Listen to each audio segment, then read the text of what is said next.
Okay, hi, Assalamualaikum semua. Alright, so we are back for parenting pedas. Fatin, please alert dengan komen-komen yang tidak ni Okay, welcome back to parenting pedas with me, Adlin Raja. Hari ni kita tak ada Cikgu Ashraf. Okay, because hari ni kita ada pakar psikologi kanak-kanak, Dr. Nur Aisyah dari Child Psychology Clinic. Apa khabar doktor? Khabar baik, Alhamdulillah. Sihat. Raja macam mana sihat? Sihat Alhamdulillah. Cuma baru lepas makan ni dia macam mengantuk sikit lah kan. Yalah dah pukul 3. Ya, betul. Okay doktor, hari ni punya topik sebenarnya banyak kali dah saya bawa topik ni tapi dia macam takkan habis. Kan? Okay, ya, betul. Bila bercakap tentang ganas, anak agresif, anak buas, itu seangkatan lah tu kan? Betul? Kan, jadi banyak sangat sebenarnya keluhan yang saya terima, keluhan, kerisauan daripada parents dan juga guru-guru tentang anak agresif atau anak ganas. Contohnya macam anak yang kuat memukul, kuat menendang kan, gigit kawan, terajang kawan, menjerit, mengeluarkan kata-kata kesat, apa lagi, baling barang lah apa semua, terbalikkan kerusi, macam-macam lah, panjat pagar, macam-macam yang saya tentang anak yang macam ni, yang cenderung untuk mengawal keadaan melalui keganasan ataupun ancaman terhadap orang lain. Kan? Jadi menurut pengalaman doktor, sebab bukan senang kita nak ada pakar psikologi kanak-kanak dalam parenting pedas ni, jarang-jarang je kan. Yelah, saya faham doktor buat banyak lagi benda nak buat kan.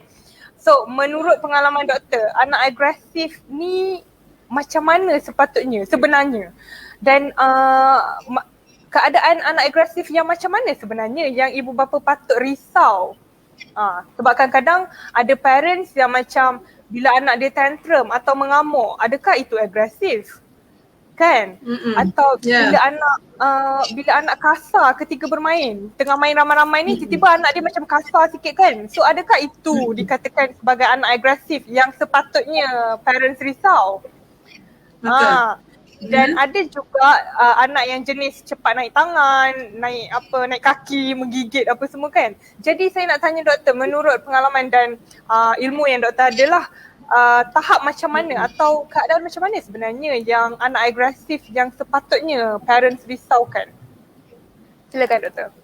Okay, alright. Bismillahirrahmanirrahim. Assalamualaikum semua. Okay, so hari ni memang rasa excited sangatlah dapat bersama-sama discuss pasal anak agresif ni. Okay, memang penting sangat ni tajuk ni sebab yalah kanak-kanak ni macam-macam behavior yang kita tengok. Alright. Okay, persoalan tadi tu sangat luas ada banyak juga, 1001 soalan dan 1001 jawapan juga nak beritahu ni.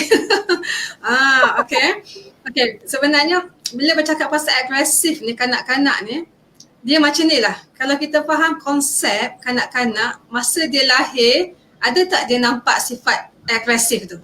Kita tak nampak kan? Kita nampak dia comel, cute kan? Manja, lembut, gebu, kita peluk-peluk, kita cium kan? Okay, lepas tu tiba-tiba bila dia besar sikit, kita nampak dia agak agresif, kasar. Masa tu mungkin umurnya 3 tahun, 4 tahun, dia dah pandai sepak kita. Walaupun tangan kaki tu kecil kan tapi dia dah menunjukkan tingkah laku yang kasar. Dia dah pandai pukul.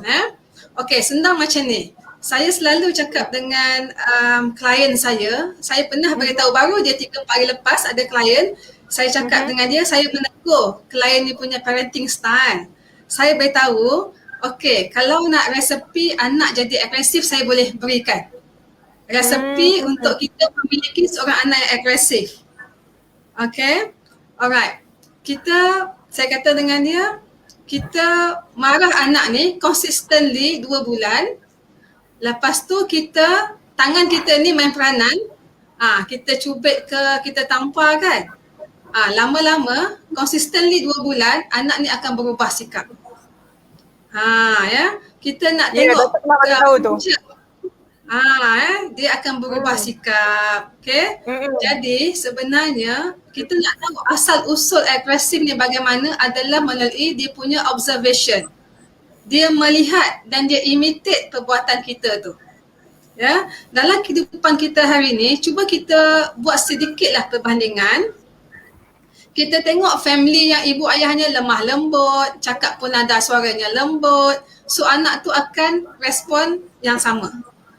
Kalau kita wah sangat kasar kan, anak pun akan begitu juga. Dia akan mengikut sebenarnya. Tetapi kan yang paling menyumbang kepada keadaan agresif apabila kita menggunakan tangan ke atas badan anak kita ni. Kita pukul lah. Kita tampar, kita pukul. Anak-anak ni dia macam confused bila kita pukul sebab pada dia kesalahan dia tu tak besar mana pun. Yang sangat kita beria, yang sangat nak marah anak kita ni. Itu satu. Yang kedua, apabila kita menggunakan perkataan yang kesat. Sampai hari ini saya percaya ramai ibu bapa yang masih menggunakan perkataan yang kasar seperti bodoh, beri mampus. Maaf saya cakap perkataan-perkataan ini memang dalam sebahagian keluarga dia masih menggunakan. Ini sebahagian daripada budaya tau, perkataan-perkataan ni. Betul. Lepas tu dia suka tunjal kepala anak dia memberontak dalam senyap, dia akan berkasar. Jadi bila kita fikir kita tengah dalam mood baik, kita nak suruh dia buat something, lepas tu dia tak nak buat. Sebab apa? Dia fikir apabila dia perlukan kita untuk something, kita berkasar. So dia secara tak langsung dia akan membalas keadaan tu. Dia memberontak, dia tak tahu nak cakap macam mana. Dia tak puas hati, dia ada dendam dalam hati. Tetapi dia masih ingat ini mak ayah saya masih sayang. Tetapi saya rasa tak puas hati dengan mak ayah saya ni. So dia akan tunjukkan dengan tingkah laku yang agresif tu. Okay. Poin yang lain ialah agresif ni tidak berlaku dalam satu malam ya. Agresif ni dia ada tempoh masanya. Alright. So agresif ni macam saya katakan tadi, anak ni kalau kita tengok balik masa umur 6 bulan ke bawah, kita tak adalah buat apa-apa lagi. Kita tak ada marah lagi, kita tak ada pukul lagi. Tapi ada juga orang buat sebenarnya. Tapi kita ni cakap secara umum lah. Secara umumnya, umur 6 bulan ke bawah kita tak pukul lagi, kita tak panggil bodoh lagi, kita tak marah yang teruk lagi. Masuk umur setahun pun masih selamat lah. Masih okey lagi lah walaupun ada family yang dah rotan anak dia umur 1 tahun tu ya. Okey, bila umur dah setahun lebih, 2 tahun, dia dah start. Anak ni macam dah ada perangai sikit sebab dia dah makin bijak. Dia dah menggunakan kognitifnya, otak-otak nerve dia makin hidup. Dia dah belajar, dia dah serap benda keliling. Jadi dia adalah sekali-sekala buat perangai, merajuk kan, merengek-rengek, lepas tu dah pandai sikit nak buat pilihan. So kita ni jadi ibu ayah dah tak sabar. Kita akan cakap, dulu dengar cakap, sekarang dah tak dengar cakap. Sebenarnya perubahan tu bagus. Apabila anak kita nak sesuatu, dia nak memilih, kita menghalang kognitif ni tu berkembang. Lepas tu kita pun berkasar pukul tangan anak. Kita tengking anak. Lama-lama jiwanya yang halus tadi, daripada baby tadi tu yang halus dah jadi keras. Dah jadi keras. Lama-lama akan jadi memberontak. Dia ni kan agresif ni bukan berlaku dalam seminggu dua, sebulan dua dia akan ambil masa, dia akan serap apa yang dia tengok keliling dan apa yang dia dengar, dia akan membina personality agresif tu. Dapat pula kalau kita ni ibu ayah yang memang dekat rumah kita mengamalkan parenting yang authoritarian, suka pukul, more to authority power, authority punya, mesti ikut cakap sebab saya adalah ayah, sebab saya adalah ibu, you have to listen to me. Jadi anak pun akan ikut style macam tu. Sebab itu kadang-kadang ada ibu ayah yang beritahu, doktor susah nak cakap dengan anak saya ni, nak kena pujuk dulu, nak kena sogok dengan coklat ke apa baru nak dengar. Sebab ibu ayah tak perasan tu. Macam itulah juga anak-anak susah nak deal dengan ibu ayah sebab ibu ayah ni dia nak mengugut. Okey, buat ni dulu. Kalau tidak tak dapat duit belanja lagi. Buat dia dulu. Kalau Yes, tidak, betul. dapat RM1 saja. Kita mengugut dia. So dia akan learn from that behavior. So bila tak dapat something, dia memberontak, dia akan berkasar. Ya. Itu baru dalaman punya elemen tu yang jadi agresif tu. Belum cerita yang kat luar lagi. Jadi Itulah. jadi apa yang doktor cakap, faktor utama yang membentuk aggressiveness dalam diri anak tu adalah ibu bapa lah. Behavior ibu bapa tu. Parenting style ibu bapa di rumah. Betul tak? Betul. Okay. Ya. Sebab selalunya sikap agresif ni selalu dikatakan sebagai macam tanda anak tu ada something yang tak kena lah. Jadi apa pendapat doktor? Adakah behavior yang agresif ni adalah satu red flag ataupun tanda anak tu ada masalah perkembangan? Macam mana tu? Okay. Alright, betul. Bagus soalan tu Farajiah. Okay, so bila ada klien datang, dia akan kata, oh doktor anak saya agresif, susah nak handle, moodnya tak stabil. Okay, bila saya melakukan first session, iaitu diagnostic clinical interview session, saya akan melihat semua aspek. Saya akan bertanya perkembangan anak daripada dalam kandungan lagi. Sebab kita nak detect sama ada berkaitan dengan penggunaan dadah masa mengandung. Kadang-kadang orang tak faham tau. Bila kita tanya macam selidik tu, investigate betul-betul tu, kita nak mengaitkan dengan otak, brain kita ni. Lepas tu nak tanya juga ada tak mengambil pil-pil. Sebab brain kita ni, dalam otak kita ni, dia ada elemen-elemen yang kata apa, behavior kita, emosi kita berdasarkan daripada kita punya brain function kita. Jadi nak kena tahu daripada awal sebab banyak kajian mengatakan bahawa salah satu punca agresif adalah daripada genetik. Jadi kita tidak boleh menafikan juga elemen yang itu. And then kemudian saya tanya lagi bagaimana parenting style ibu ayah di rumah. Adakah menggunakan punishment, adakah menggunakan reward, adakah more to emphasize more to authority. Kemudian dia ada banyak faktor lah. Kalau kita nak relatekan dengan faktor psikologi, kita akan tengok dari sudut mungkinkah kanak-kanak ini atau baby lah, toddler umur 4 tahun, 5 tahun dah start nampak agresif. Kita nampak adakah dia ni ada masalah affect disorder. Affect disorder ni masalah emosi yang susah nak solve. Mungkin daripada genetiknya. Mungkin juga masa mengandung ibunya tu depression, ada depressed. Ada depression. So dia akan influence mood kanak-kanak ni. Saya pernah mention dulu, kalau ibu yang mengandung depressed, bukan depressed membawakan budak tau. Depression, arti kata depression, you ambil ubat and then you pergi terapi dan keadaan depressed. Kalau kita mengandungkan anak perempuan, anak kita tu memang melancholic, suka dalam keadaan mood yang low mood lah, suka bersedih, sangat sensitif. Kalau seorang ibu yang depressed, dia mengandung anak lelaki, research mengatakan budak ni agak tantrum, susah nak kawal dia tingkah laku, susah nak handle.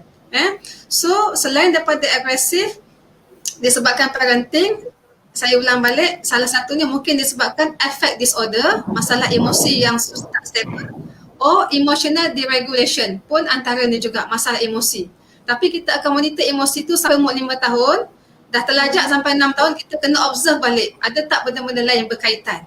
Sebab disorder untuk infant, especially to below than 5 years old ni, dia ada di tempoh masa, duration yang kita nak kena observe. Dia bukan macam tu je. Sebab diagnosis ni berubah. Cuma diagnosis autism tidak berubah. Diagnosis skizofrenia tidak berubah kekal.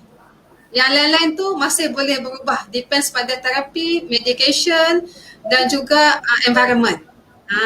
Banyak tu sebenarnya saya nak katakan. That is why Puan Rajiah, bila saya dapat message daripada parents, bila dia WhatsApp saya, doktor anak saya begini-gini. So kenapa anak saya? Saya tak boleh nak jawab. Saya mesti cakap, datang dulu saya tengok sebab saya ada banyak benda nak tanya. Bukan suka-suka nak suruh datang. Banyak benda nak kena tengok kiri kanan atas bawah. Dia punya environment termasuk dalam perut dulu. Macam mana? Okay Betul. Apa ni doktor? Wow, walaupun doktor cakap mula-mula tadi, kalau kita tengok fitrah anak tu, dia lahir dalam keadaan comel, dalam keadaan baik kan. Sorry doktor, guruh kuat sikit kat sini. Itulah dengar. Ya kan. Okay, tapi mak ayah tu punya sikap ataupun panas barat ataupun emosi mak ayah tu sendiri sebenarnya boleh mengubah fitrah anak tu. Yes, Betul tak? betul. Tepat sekali. Betapa Betul, pentingnya. betul. Daripada mengandung pula tu. Betul. Kan? Kita belum Ya. tengok lagi apa pun kita dah kena start latih diri kita untuk kawal emosi dengan baik, sikap kita apa semua kan. Jadi saya setuju sangatlah dengan ada pepatah yang saya pernah share sebelum ni. Semua orang boleh jadi mak bapak tapi bukan semua orang patut jadi mak bapak. Betul, betul. Dan juga kita nak kena tengok sebenarnya kadang-kadang nasib kanak-kanak ni berbeza. Ada yang lahir-lahir dah duduk dengan keluarga angkat. Ada lahir-lahir duduk dekat rumah anak yatim. Ada yang ialah macam-macam kan. Jadi sesiapa yang bersama kanak-kanak tu daripada lahir, itulah dianggap ibu bapa dan dia akan dipengaruhi oleh environment yang di-provide oleh kepada baby itulah. Maksudnya orang pertama yang dia nampak tu itulah orang yang dia akan look up tu. Dia akan terpengaruh lah dekat situ. Ya. Okey, jadi doktor macam doktor cakap tadi umur 5 tahun pun dah macam ni. Jadi sebenarnya umur selalunya ibu bapa ni tak tahu umur berapa sepatutnya yang saya perlu risau dengan anak saya bertindak agresif sebab ada kalanya anak menjerit ataupun anak agresif mungkin sebab dia kurang perkataan, dia tak boleh bercakap lagi masa tu. Jadi dia tend to expresskan emosi dia melalui perbuatan kan. Dan tapi ada juga ada juga anak yang mungkin dalam umur setahun lebih macam tu dia macam selalu pukul kawan dia tapi sebenarnya dia bukan nak pukul, mungkin sebab dia punya growth motor dia belum berkembang dengan baik. Dia mungkin dia just nak berkawan tapi dia tak reti nak kontrol lagi, jadi orang ingat dia pukul. Jadi macam mana tu, umur berapa tu yang kita boleh katakan anak memukul, menendang ni semua adalah red flag ataupun sesuatu yang kita patut risau? Okey. Saya boleh katakan seawal umur 2 tahun lebih. Ni berdasarkan kes yang pernah saya handle. Ada kanak-kanak seawal umur 2 tahun lebih dia dah agresif. Sebabnya nak dijadikan cerita, keluarga dia ni ayahnya tu mengalami masalah skizofrenia. Ayah skizofrenia, so makan ubat pun tak konsisten. Jadi dia ada mood dia lah, ada low mood, dia ada down apa semua. Dia suka mengamuk, dia suka marah di rumah. Jadi budak ni nampak dia dah nak kata dia imitate, dia takut dah sebenarnya. Ketakutan tu dia menjadi apa tau, jadi agresif. Dia jadi agresif, dia tantrum, dia rasa anxious sangat.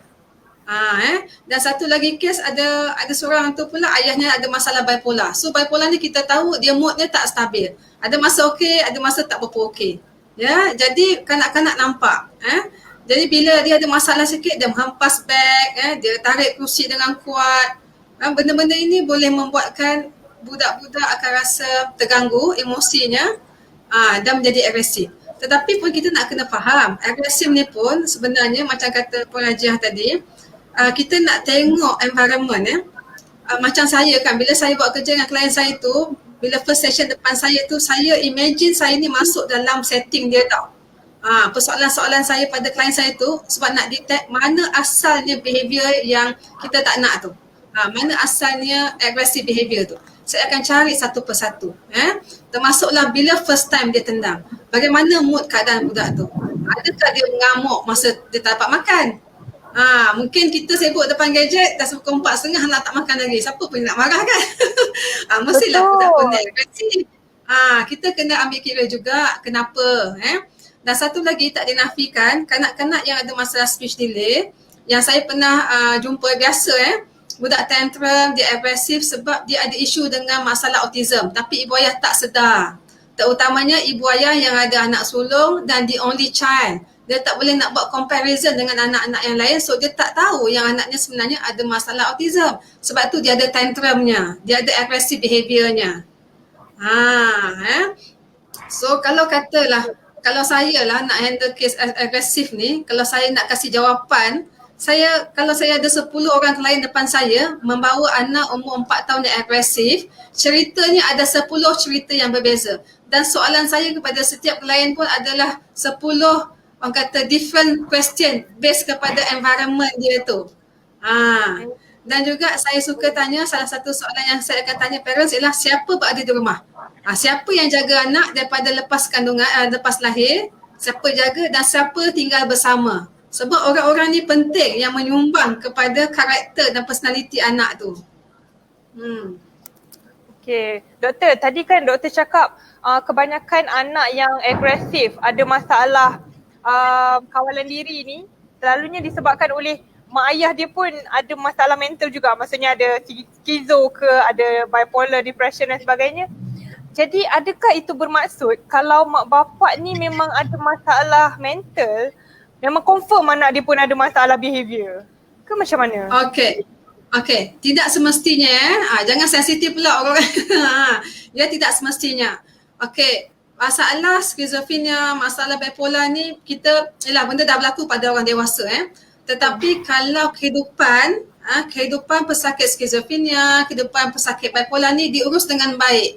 Maksudnya anda menjalani terapi, anda makan ubat tanpa miss, jumpa psikiatris penting consistently jadi anda boleh manage behavior.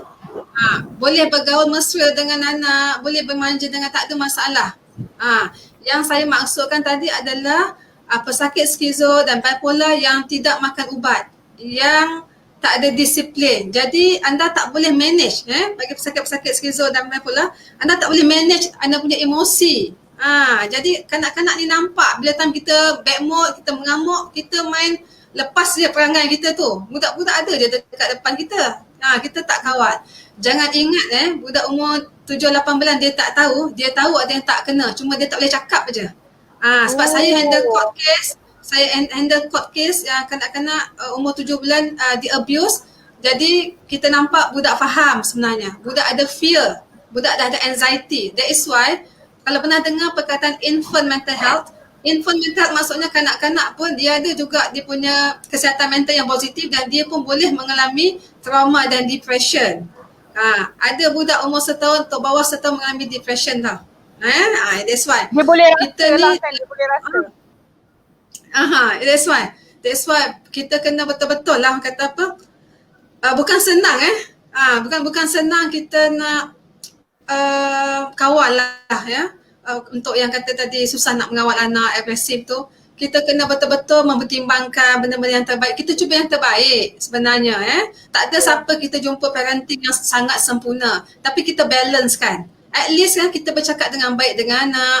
Kita buat anak tu macam kawan kita. Kadang-kadang parent bukan kadang-kadang ni, selalu jumpa ni. Parent suka underestimate anak. Dia ingat budak tak faham, dia faham. Saya selalu cakap, saya faham ibu ayah banyak yang busy, ramai yang busy. Sometimes kita multitasking. Kita ada 2-3 kerja dalam satu masa. Sekali-sekala ibu ayah bergila-gila keluar berdating dengan anak. Ambil hati just untuk sejam dua. 1 jam 2 pergi makan aiskrim sudahlah. Ikut turn. Sometimes kita semua orang nak perhatian. Ada 10 anak, 10 nak perhatian kita kan. So kadang-kadang kita terpaksa kasih seorang-seorang just untuk rasakan kelainan. Beli aiskrim satu, duduk kat tepi padang, borak-borak sejam, itu dah sweet dah sebenarnya. At least anak tu rasa kita dekat dengan dia. Kita tahu masalahnya. Sebab bukan saja agresif tu disumbang oleh ibu bapa, tetapi pergaulan anak-anak di luar dengan kawan, dengan cikgu pun budak-budak boleh belajar juga tingkah laku agresif ni. Wow. Jadi orang pertama yang perlu diuruskan sebenarnya adalah ibu bapa tu sendirilah. Itu memang betul. Itu sangat-sangat betul. Okey doktor, kita nak ambil soalan daripada Facebook. Ada kita punya regular viewer kat sini, Tuan Nuar Senin. Okey, saya ingin bertanya, macam doktor cakap tadi, mengugut anak untuk buat sesuatu tu tak elok.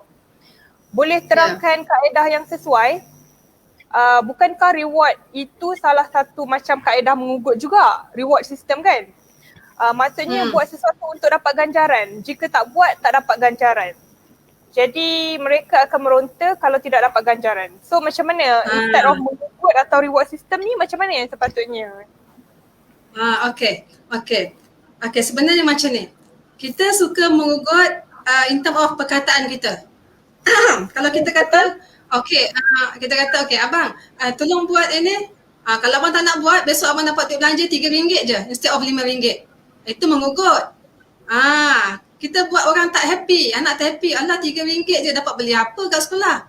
Kan Okey, nak kata sistem reward, alangkah baiknya kalau kita lebih rasional bila kita reward anak. Selalunya bila cakap pasal sistem reward ni, orang akan ingat membeli barang tau.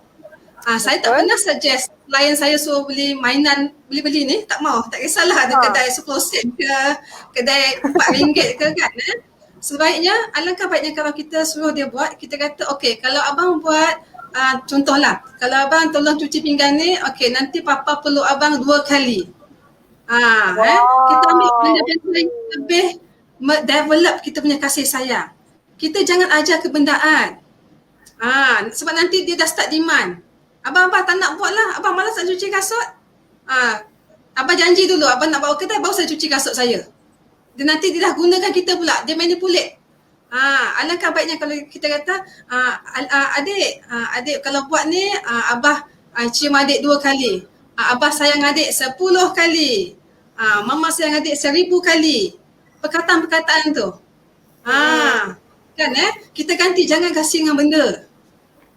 Benda tu dia boleh ugut, kasih sayang dia tak boleh ugut lah. Kasih sayang dia tak boleh ugut.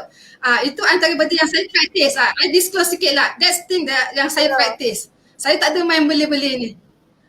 Saya nak beli bila saya nak beli. Saya akan cakap, okey. Saya kata, okey sayang. Okey, tolong ambilkan contoh kan. Tolong buat ni. Sebenarnya kan kita pun tak payah nak offer apa-apa sebenarnya tau. Tak payah nak offer apa. Kalau dia tak nak buat, baru kita offer. Barulah kita kata, okey, tak nak tolong, tak apalah. Kalau tolong nanti Umi sayang 1 juta kali. Dia seronoklah dengar tu. Kan? Jangan jadikan amalan. Jangan jadikan amalan. Petang ni kita nak pergi kedai beli barang. No. Kita akan terperangkap sebab budak suka dapat something. Kita janji masa umur 2 tahun, dia akan tuntut sampai umur 18 tahun. Jangan terperangkap dengan situasi tu. Dia jadi tak habis lah nanti. Ataupun benda yang paling simple, okey, kalau adik tolong, kalau Angah tolong, okey, hari ni mama masak ayam, dapat 2 ketul ayam. Benda dah sedia ada dah pun. Kan? Kita kan mesti kawal peranan kita as a parents, kita tak nak berada dekat bawah anak tau. Kita kena dekat atas. Biar dia nampak. Kita kawal keadaan. Tapi banyak ibu ayah yang tewas sebabnya ibu ayah rasa guilty, selalu tak ada dekat rumah. So, gantikan dengan kebendaan, handphone, makanan, order-order online apa semua tu supaya anak seronok. Tapi itu sekejap je.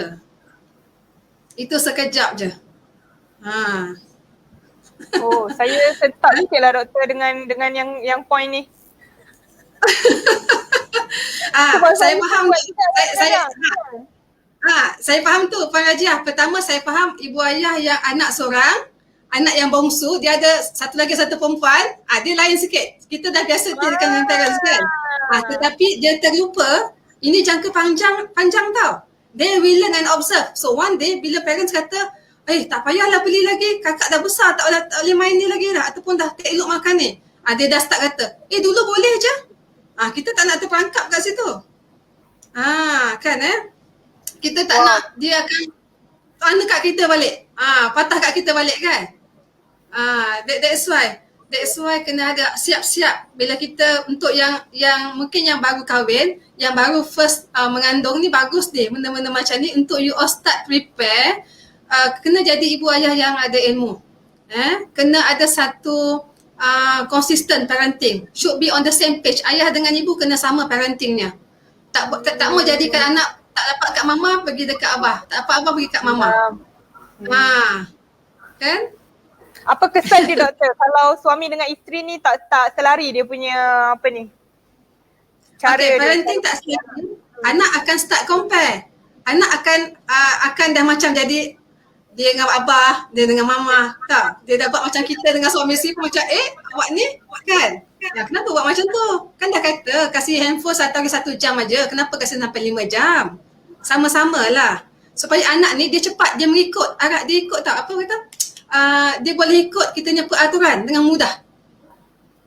Kalau kita tak konsisten, budak-budak pun akan dia boleh bagi mak kita. Alah tak apalah, 6 jam lah, 6 jam lah. Kakak tolong kemas dapur. Kan dia dah macam tu. Dah kita pun dah tak boleh nak ni dah. Kawal. Yes. Kita kena firm Wow. sebenarnya dalam kita punya parenting. Doktor ada sebut pasal handphone tadi kan, screen time. So nak mengkaitkan dengan kita punya topik anak agresif ni, bagi doktor behavior agresif ni di kalangan kanak-kanak especially ada kena mengena tak dengan screen time? Contohnya macam sekarang ni online gaming kan, and then yelah kita ada online class, semua benda pun online, YouTube, Netflix, gadget dan semua benda ni. Doktor rasa ada kena mengena ke? Okay. Gadget, kita main dia main game selalunya memang boleh menyumbang. Tetapi tengok game apa yang main.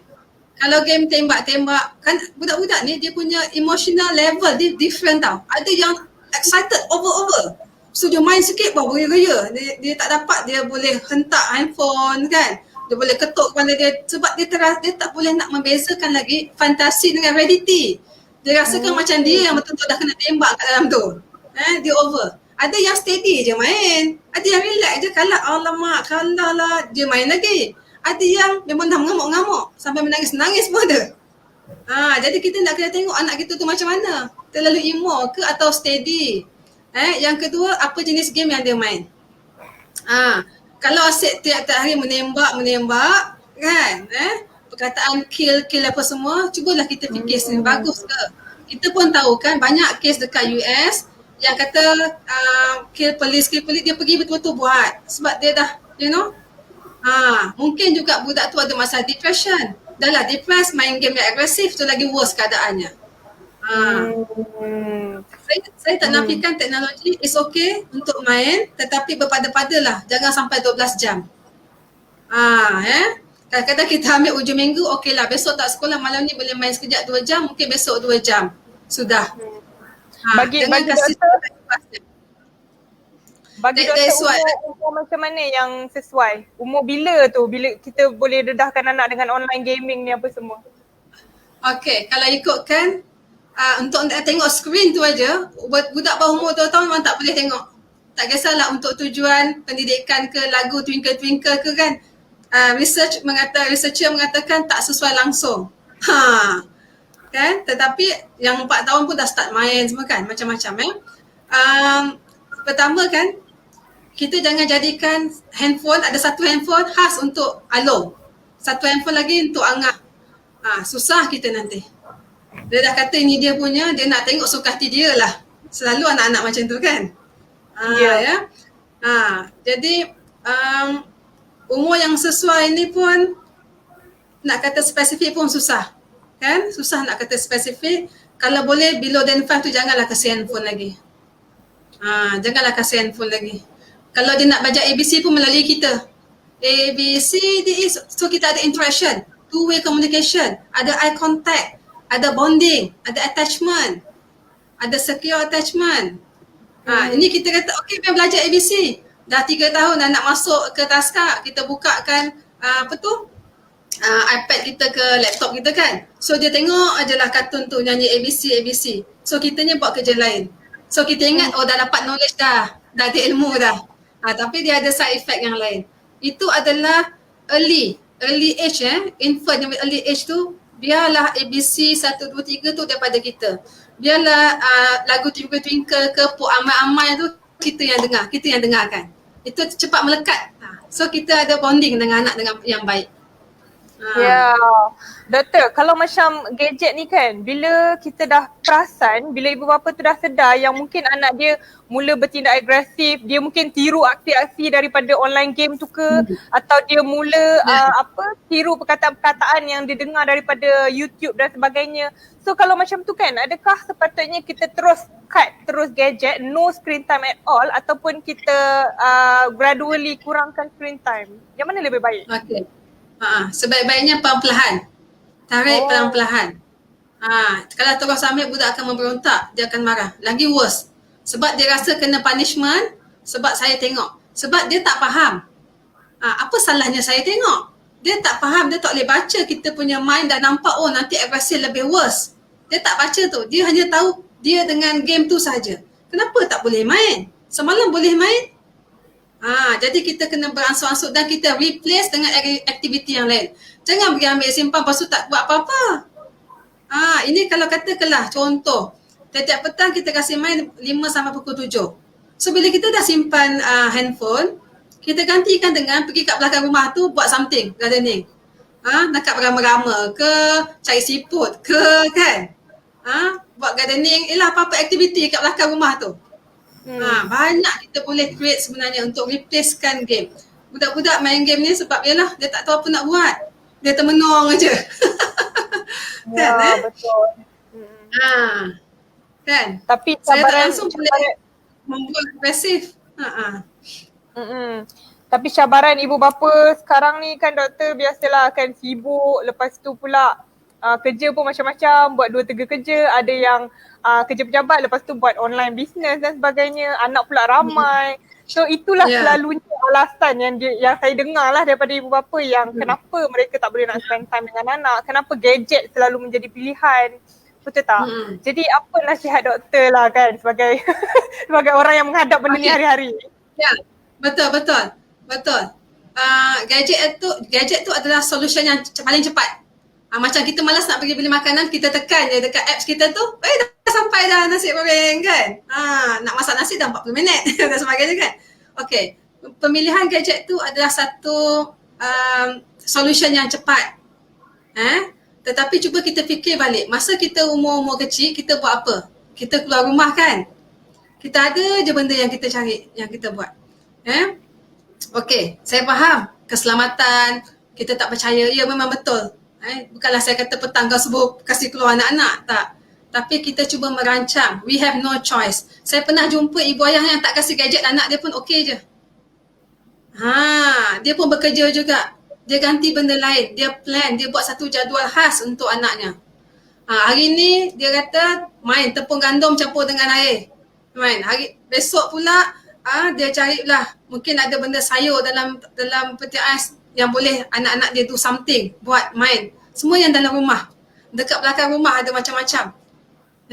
Create sendiri. Bukan saya maksudkan beli. Saya suka ibu ayah kreatif untuk jangan membeli mainan. Dan pun beli yang tu kan cepat habiskan. Cepat ni. Jadi boleh buat sendiri. Buat aktiviti, color. Boleh beli alat muzik buat ada di rumah. Dia boleh main. You know. Cari jalan. Cari jalan. Boleh sebenarnya. Ada je orang yang tak gunakan gadget ni untuk menggantikan ibu ayah tu. Jadi sebab masalahnya gadget ni, kita ni jadikan gadget tu pengganti kita. Lepas tu kita dah settle dah.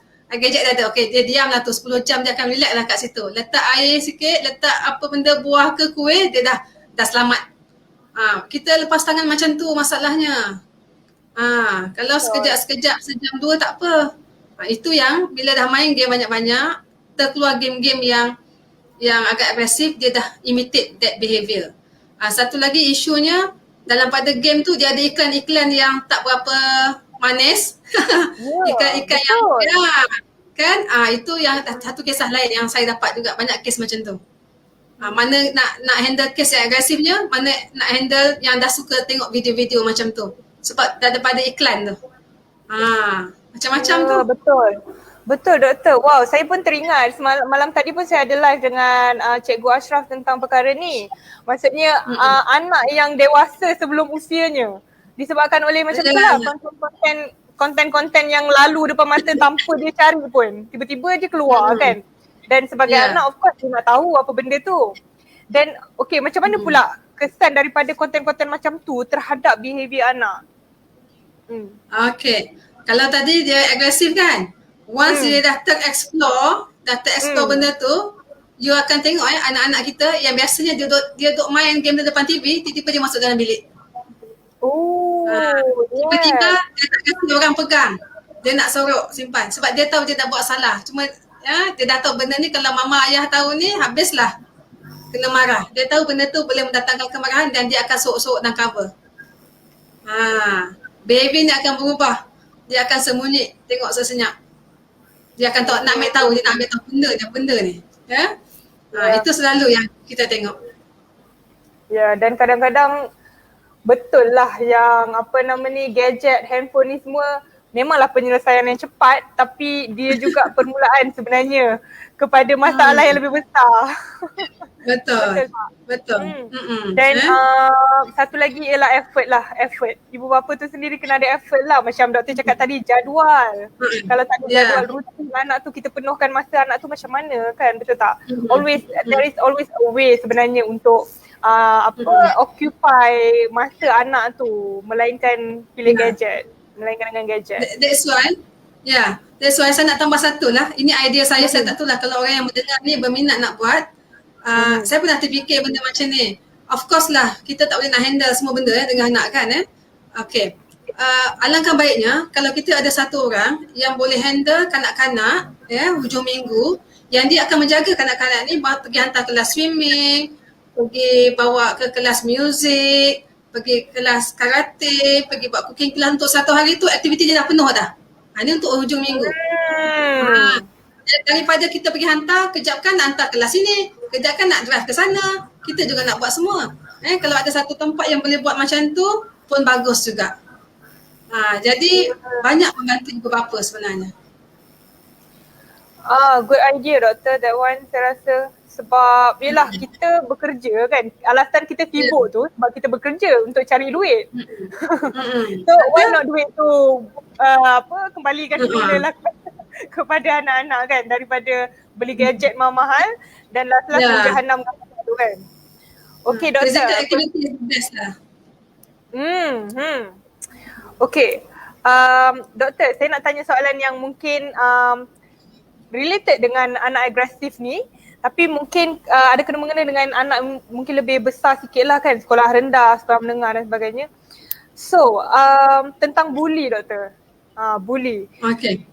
Selalunya memang menyakitkan lah bila kita tahu anak kita dibuli. Tapi lebih menyakitkan bila kita tahu anak kita membuli. Anak kita lah pembuli tu.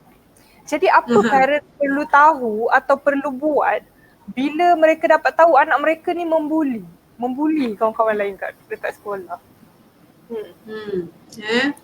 Okay. Mula-mula sekali kita fikirkan punca tadi. Bully ni pun dia ada asal usulnya juga. Bukan tiba-tiba dia pakai baju sekolah, pakai seluar sekolah, naik bas sekolah sampai sekolah membuli.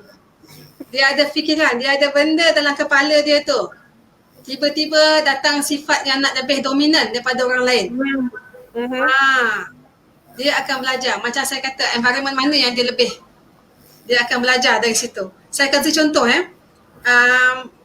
klien ada klien kenapa anak tu membuli di sekolah? Sebab dia nampak ayah pukul mak. Okay. Dia nampak keadaan tu. Jadi dia tak boleh nak marah balik ke apa, dia pergi buat kat orang lain yang lemah. Satu. Yang kedua, kesusahan hidup.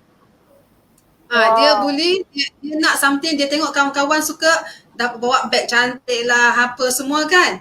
So dia perlahan-lahan pergi dekat pada budak yang mana? Yang dia rasa boleh minta duit, dia akan minta. Okay, yang ketiga, yang memwujudkan pembuli ni adalah yang kena bully tu juga mangsa. Sebabnya ada kanak-kanak yang tak ada confident. Ada kanak-kanak yang ada masalah. Contoh ini kisah benar jangan ibu ayah sensitif pula. Okay? Ada juga yang anak-anak yang ada masalah IQ yang low. Dia tak ada common sense untuk protect diri sendiri. Ada juga kanak-kanak yang ada mild autism yang mengalaminya. Sebab kan ada yang begini, maka pembuli ni akan, masing-masing ni ada kisahnya. Yang dibuli dan kena buli pun ada kisahnya sebenarnya. Jadi sebenarnya kita ni setiap hari nak kena ingatkan anak. Ingatkan dia, kita kata dengan dia, respect everybody at school. Sayang cikgu, respect teachers, respect friends. Kita selalu tanya dengan siapa dia berkawan, apa dia buat. Memanglah dia tak akan mengaku dia membuli. Kadang-kadang kita check lah back sekolah. Kita tengok karakter anak tu. Every day jadikan amalan untuk tanya, how was school today? Tanya apa jadi kat sekolah. Kita ambil tahu siapa nama kawan-kawan. sekali-sekala kita belilah 1-2 air kotak untuk dia bawa ekstra, kasihlah seorang dua kawan-kawan dia tu. Untuk dia pun membina bonding dengan kawan-kawan. Sebab ni minggu pertama sekolah, ramai lagi kanak-kanak yang masih takut, tak seronok. Walaupun dia excited nak sekolah, dia nak main kan. Tapi yalah, tak jumpa kawan, ada yang kekok kan ya. Jadi kita nak make sure tak berlakunya bully dan membuli ni, itulah dua aspek saya kata tadi. Environment juga, latar belakang juga yang penting. Dia tak tiba-tiba je jadi pembuli. Dan juga ajar anak kita untuk protect. Kalau macam ada kawan macam cuba nak minta duit kan, kawan-kawan ambil pen, dia kena minta balik. Yang pinjam tu kita minta balik pen. Dan kita pun ajar anak kita, kalau kawan tu susah, bolehlah share. Mungkin dia ada RM2 contohnya kan, bolehlah kasih RM1 supaya yang tadi tu pun tak adalah rasa, yelah kan, budak-budak kan, dia tengok orang lain ada, dia tak ada. Itu kadang-kadang benda yang boleh membuat berlakunya perbuatan buli tu. Jadi pembuli ni pun kadang-kadang dia sebenarnya mangsa buli dulu. Dia pernah dibuli dulu. Pernah dibuli juga. Dia develop sikap pembuli tu lah. Okay. Tapi yang penting kan, ibu ayah, bila once kali pertama dengar je anak kata, Abah, tadi ada budak buat saya, terus bertindak ya, jangan tunggu. Sebab kita tak nak benda tu lagi worse. Budak-budak yang membuli, dia ada kisah hidupnya sendiri, tapi kita tak nak benda tu berterusan berlaku dan dia akan rasa lebih besar, dominan. Dia ada budak lain nak ikut. Kita nak stop kan, kita pun nak bantu yang membuli tu. Kita nak bantu dia untuk stop dia tu. Datang sekolah, pergi tengok, beritahu cikgu untuk cikgu kasih perhatian. Jangan dibiarkan, jangan nak suruh anak bersabar. Jangan nak kata yang paling famous kan, lawan nak balik. Bolehlah lawan balik, bukan lawan balik. Macam tu. Bukan lawan balik tapi bertegas. Cakap dengan dia, stop, jangan buat lagi macam ni. Jangan tolak saya. Kena cakap, bukan pergi tolak balik. Stop. Contohlah Ahmad yang bully kan. Ahmad, stop, jangan bully saya tak suka, sakit. Kena cakap. Jangan lari dan menangis dan senyap. Dia akan buat lagi, Kita kena ajar anak kita untuk protect. Suara, verbal. Tinggi suara. Ya. Jadi adakah kalau ibu bapa tu ada anak-anak yang membuli, anak yang pembuli ni, memang wajarlah dia dibawa ke macam buat mental assessment dan sebagainya? Itu pun juga ada tanda-tanda lah kan? Ya, semua benda ni memang masalah psikologi. Semua negative behavior, negative emotion ni berkaitan dengan masalah psikologi. Perlu dilihat supaya tak jadi worse. Kalau kita tunggu jadi worse. Okay. Doktor, apa first step sebenarnya? Sebab selalunya ini mungkin untuk anak-anak yang below 6 lah. 0 to 6 years old. Selalunya parents ni tak tahu macam mana nak react bila anak tiba-tiba memukul, gigit dan sebagainya, sebab benda tu menyakitkan kan, macam tiba-tiba pukul. So ada parents yang macam cepat melenting, dia pukul balik anak tu. So sebenarnya apa first step yang nak kena, how we should react bila anak tiba-tiba bertindak macam tu? Adakah tu pun dikira macam agresif yang patut dirisaukan ke, macam mana? Macam ada klien saya, anak dia umur 4 tahun lebih, tiba-tiba dia slap mak dia. Dia marah dia tantrum, mak dia suruh mandi, dia tak nak, kena sepak. Terus malam dia kes. Saya kata jangan marah balik. Contohnya saya kata Ahmad kan, pegang tangan Ahmad, kita cium tangan dia. Dia kecil kan, oh mama sayang Ahmad, kenapa ni?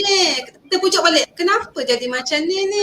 Tak maulah pukul mama, sayang kat mama. Kita ambil tangan dia, pegang kat pipi kita. Lepas tu kita cium tangan, dia tengah marah tau. Kita relaxkan balik, dia nak attention. Dia tengah macam ni dia punya mood dia. Kan? Kita nak dia relax.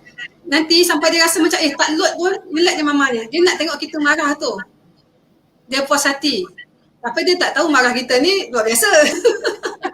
Kan? Dia nak compare kemarahan budak 6 tahun. Jadi buat macam tu. Kaki kan, pegang. Kenapa kaki tu? Baru dia nak angkat kaki. Ini semua kita pakai riba psikologi balik lah dengan anak-anak. Dia baru dia nak angkat kaki, nak sepak. Tengok kaki tu. Ada apa dekat bawah kaki tu? Ada gam ke apa? Kita kalihkan perhatiannya. Sebabnya, kenapa saya cakap macam ni? kita tak guna nak nasihat budak umur 6 tahun. Kita yang tua ni pun tak makan nasihat. Betul, setuju. Kita kena pasuai. Praktikalnya kita nak implement ni dengan cara behavior juga. Kan kita kena, ini saya cakap benda yang betul tak aja ya. Praktikalnya macam mana kita nak apply. Kita takkan boleh beri nasihat. Budak umur 10 tahun pun saya tak advise parent saya, klien saya kasih nasihat macam kita bercakap ni. Sebab budak tak sampai akalnya. Akal budak umur 10 tahun pendek. Kita umur 30, 40 panjang akal kita. So kita memikirkan kita punya logic thinking, common sense kita based kepada umur kita yang dah berumur ni dah 30-an, 40 ni. Budak tu baru 4 tahun, baru 6 tahun, baru 10 tahun. Kita dah demand lebih tinggi. Budak tak sampai akal. That is why kenapa kita dengar parents cakap, doktor dia berubah 2 hari je, lepas tu dia buat balik. Sebab dia berubah tu 2 hari tu takut. Bukan dia faham benda tak boleh buat. Dia tak tinggalkan behavior tu sebab dia tak tahu itu behavior yang tak dikehendaki. Kan? That is why. Sebab itu untuk anak-anak yang 6 tahun ke bawah, bila dia nak menggigit, dia baru nak gigit, kita acah benda, tengok tu ada lizard. Kan? Dia pun macam baru nak buka mulut, dah tengok benda apa, mana, where? Dia buat suspend. Kan? Nanti budak kita divert fikiran dia sebenarnya tu. Kita jangan lagi kasih, nak marah, nak fokus pada problem tau. Kita cari solution. Saya ajar ni mencari solution. Cari benda lain untuk alih perhatian. Kan? Daripada kita, balinglah. Katalah dia dah pegang botol kan. Dia nak mengamuk, dia nak baling kan. Baling berani, kamu baling, mama tak kasih lagi susu kan. Pap, dia baling. Apa kita nak buat? Kita dah mencabar dia. Kan? Betul. Bila dia tengah pegang nak baling, kita kata, apa tu? Ada cat, ada baby dah situ, ada kitten. Macam kita buat suspense, suara kita berubah, air muka kita berubah, kita tengok benda tu, budak tu terus tak jadi. Dia terpedaya. Kita manipulate budak balik. Dia akan tengok, mana? Kita pun buatlah benda kan. So dia tak jadi, dia terlupa. Kita praktis macam tu. Wow. Tapi yelah, menggigit memang betul lah kan behavior tu, tapi kita masih boleh handle sebab 6 tahun ni masih dalam tangan kita lagi. Dah 16 tahun dia dah merajuk, dia keluar rumah atau dia kunci dalam bilik, jenuh lah kita ngetuknya ya. Jadi sebenarnya untuk anak 6 tahun ke bawah ni, parents lah yang kena tenang dulu. Sebab selalunya bila kita penat, kita sendiri yang stres, itu yang anak gigit sikit, pukul sikit pun dah kita rasa nak pukul balik kan. Betul lah, betul. Dia nak attention, perhatian. Kan? Wow. Okay, doktor, last question lah doktor. Okay, sejam. Tiba-tiba dia dah sejam tak perasan, tak rasa pun macam dah sejam. Okay doktor, last question daripada saya. Sebenarnya ada banyak dekat Facebook ni pun ada banyak. Mungkinlah satu saya boleh baca daripada Facebook doktor. Tapi ini macam tak macam lari sikit daripada anak agresif, tapi mungkin related juga tentang anak kuat merajuk. Tegur sikit merajuk sampai suka cakap perkataan yang tak sedap didengar. Apa saya perlu buat? Macam mana handle anak kuat merajuk ni? Sebab kadang-kadang merajuk tu boleh lead kepada 4 tahun doktor, 4 tahun. Oh 4 tahun, perempuan ya? Saya tak pasti, tak ada sebut perempuan ke lelaki. Dia only child kot. Kadang-kadang kita betul. Kita mengajuk ni sebab dah manja pun terlalu dimanjakan. Jadi tak pernah marah. Bila sekali-sekala nak menghalang perbuatan ke apa-apa ataupun kita tak nak mengikut dia cakap ke apa kan, cepatlah merajuk tu. Kan? Kalau saya adalah juga kes-kes yang saya akan tengok berapa tahun, gender pula kita akan tengok. Dia punya kedudukan dalam family, sulung, tengah, bongsu atau the only. Kita akan nampak macam mana parenting tu, macam mana environment tu untuk dia. Yang cepat merajuk, kalau dia selalu kita okey, sekali-sekala kita kata tak okey lah sebab ini, dia dah start. Sebab kita tak mengikut dia. Kita tak mengikut kehendaknya tu. Dia dah start merajuk, start sensitif. Tapi Kita mungkin boleh kasih alasan simple. Oh, hari ni mama ada benda sikit nak buat, nanti kita boleh pergi bila ada peluang, you know. Jangan kasih merajuk lama-lama. Jangan jadikan anak ni amalan merajuk masuk bilik tutup, tak mau. Kita solve on the spot juga. Kita solve on the spot, nampak dia okey. Selalu buat macam ni. Bila anak merajuk kan, katakanlah dia merajuk, kadang-kadang dia pasang muka, dia buat muka macam ni kan. Tutup muka kan. So you cakap dengan dia, okey, janganlah merajuk macam ni. Mama kan sayang. Okey. Contoh nama dia Ahmad, senang lah kan. Okey Ahmad, mama kira sampai 5. Ahmad cuba senyum. Mama tutup mata, 1, 2, 3, 4, 5. Mama mesti tengok Ahmad dah senyum. Buka mata, dia akan ketawa. Dia akan ketawa balik. Sebab dia akan rasa macam dia nak main-main je merajuk tu. Dia bukan macam kita tu, pengajian merajuk. Kan? Buat macam tu. Itu antara benda yang saya praktis memang so far tak merajuk lama-lama lah. Jangan kasih dia merajuk lama, hentak kaki masuk bilik, no, don't. On the spot, bila dia merajuk, masa tu kita handle. Masa tu kita kata, okay Ahmad janganlah merajuk, nanti mama terlupa nak beli, kan So, cuba senyum. Cuba senyum sikit, dia tak nak senyum lagi kan. Cuba senyum. Lepas tu dia tak nak, so you pejam mata. Okay, mama kira sampai 5, mama nak tengok Ahmad mesti senyum. 1, 2, 3, 4, 5. Tak, senyum. Kita peluklah dia. Dia rasa seronok balik. Budak merajuk bukan betul-betul pun. Budak merajuk olok-olok, percayalah cakap saya, dia nak perhatian, dia nak dapat apa dia nak tu. Tapi kalau kita merajuk, ya mau 2-3 hari. Kan? So itu untuk budak yang 4 tahun, 5 tahun boleh lah macam tu. Tapi kalau dah 40 tahun, tak boleh lah. 40 tahun. Itu memang luar biasa tu. Itu dah lebih demand lah tu, cerdik sangat. Kan?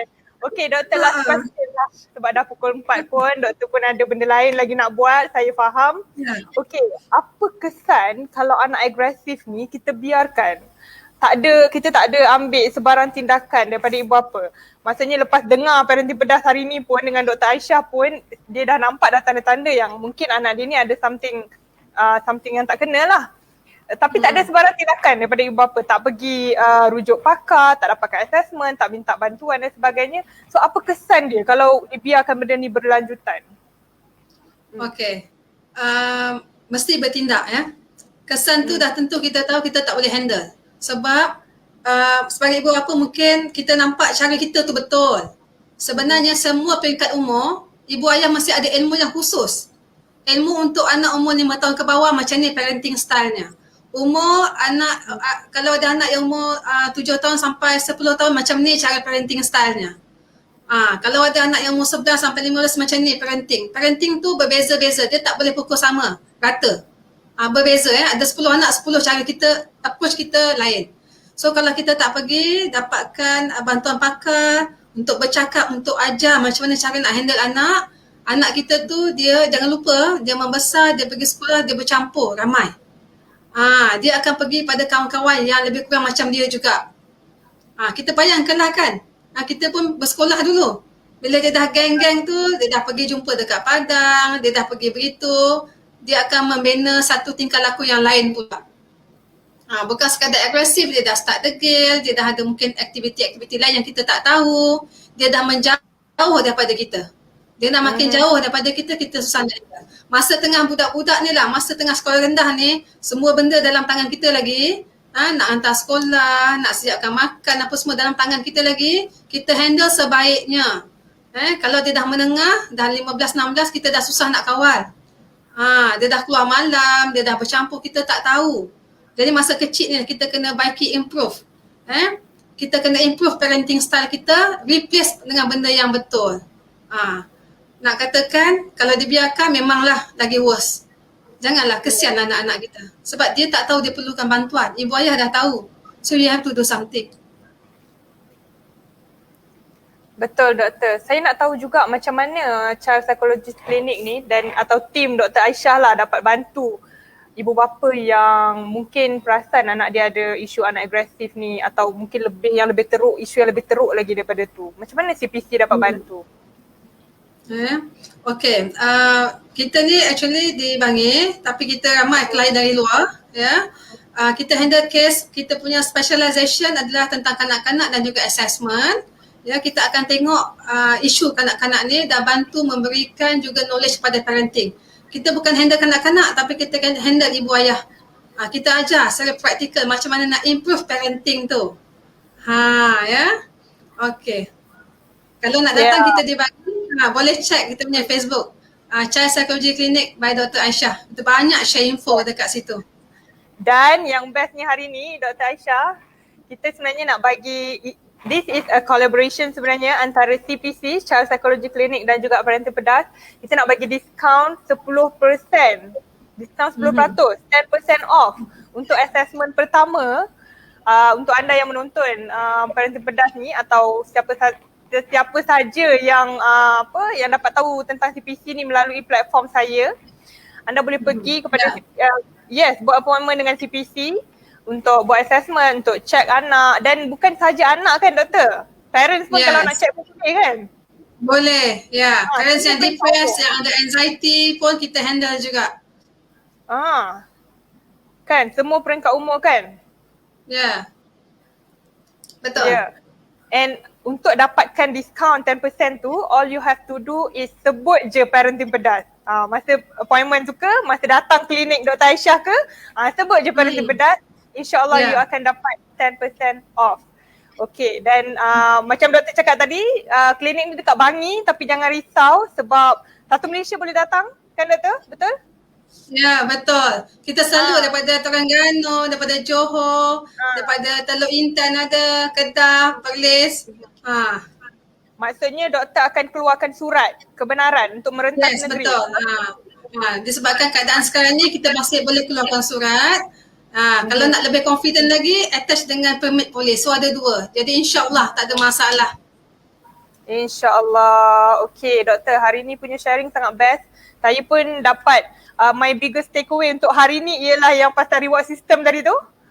Jangan material saja, tapi gantikan dengan masa dan perhatian kita. Dan juga macam doktor cakap tadi, bergilir lah berdating dengan anak tu. Kan, bergilir berdating dengan anak.